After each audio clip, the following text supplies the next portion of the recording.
We are living in the times of great fear, and with great fear comes great responsibility. And your and my responsibility is to uncover our own fears so that we can face them, because only in facing our own fears can we become open to connection. Fear blocks connection. Fear creates these situations where you avoid, run away from, or try to conquer or fight over something that you are afraid of. But the reality is, fear is an instrument. Fear is instrumental to us understanding our own limits and also understanding how we may have been wronged. So fear can really help us identify those areas of our lives where we need support, where we need to process our feelings and trauma, and where we need to admit to ourselves our limitations. Because yes, it is okay to be afraid of heights. It is okay to be afraid of deep waters, because these are actual tangible dangers. But the limiting fears usually are the ones that are born by the existing ideological hegemon or cultural hegemon, or call it what you will. And these are the types of fears that usually stem to your self-worth, to your sense of self-worth. Because if you feel like you're inadequate, if you're not good enough, you're not doing enough, you will never achieve certain goals because you're so bad and flawed. This is a capitalist narrative. What else can I tell you? It is very convenient to have people who are so deeply unsure and so deeply afraid of facing themselves as this multidimensional being that is good and bad at the same time, and that this inner contradiction within each person creates this uniqueness, creates this individual experience that is still acting according to the rules of the universal, according to the rules of the whole, but the parts can differ, and of course the whole is bigger than its parts. So we as a collective humanity, we are able to tap into deeper fears, and a lot of these fears will go down to mortality, the fear of mortality, because we are afraid of the unknown. But there are lesser fears that also may ultimately lead us down to ponder our own mortality, and that is okay. It is okay to face that fear and admit defeat, but not in a way where you just choose to freeze and not do anything ever again because, oh, what difference does it make? I'm still gonna die. But where you overcome that fear by realizing that what you have now is not death. Right now you are alive. So you can do something with this limited time on earth, and you can actually achieve greater levels of freedom, wisdom, and collective responsibility together with other people. And in this, you can share this universal wholeness, this universal identity that is humanness. And all of the different narratives throughout the history of humankind can relate to us these tales of fear and overcoming fear. And in modern cinematography, we also have some good examples. So if you enjoy watching or reading horror, whatever it is that you're most afraid of, I think you should look into. It may just be a scary thing, right? Something that has just shocked you by how unusual it was in form, but there may also be an underlying reason, because I personally had this great experience. Of course, it was not very pleasant, but when I was a teen, I watched Ringu, The Ring. I first watched the American version, and then I watched the Japanese one, and I was absolutely terrified. I was terrified to the marrow of my bones. Nothing ever scared me as much as this movie. And then I watched The Grudge, and that was another thing that terrified me so much. For years I was terrified. I would wake up sometimes from nightmares seeing these ghostly women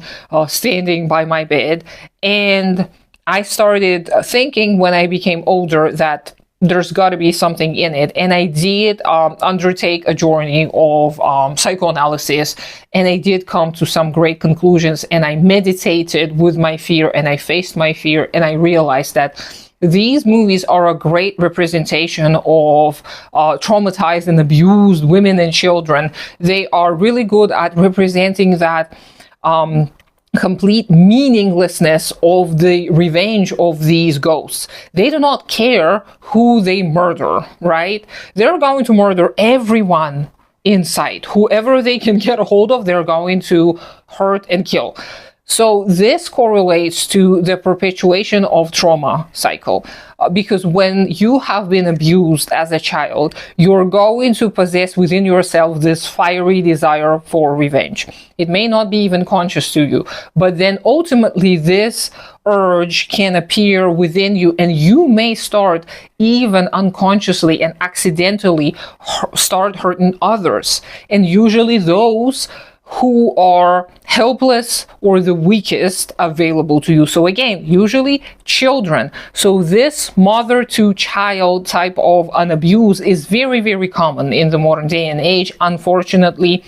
And this is what these movies represent. They represent that helplessness of these women, young and a little bit older, who cannot do anything to protect themselves, who are victims, but ultimately become this embodiment of that terror and that desire of avenging themselves. So they become that grudge, that curse that follows anyone and everything within their sight, ghostly sight, and they ultimately perpetuate that cycle of violence. So when I realized that this deeply touched me because of my own personal history of trauma, I was able to sit with this and to embrace that part of myself who also was a hurt little child and who also deep down longed for that revenge.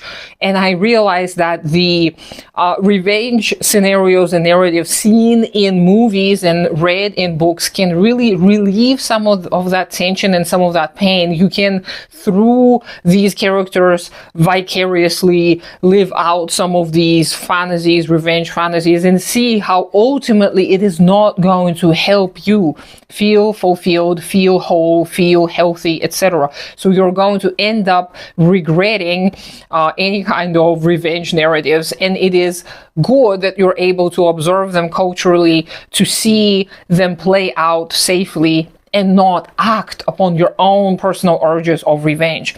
And another great depiction of this, which is a little bit less of a horror, but of course in its time it was also considered a horror, is a Lady Snowblood movie, which was an inspiration to Tarantino's movies Kill Bill, I believe.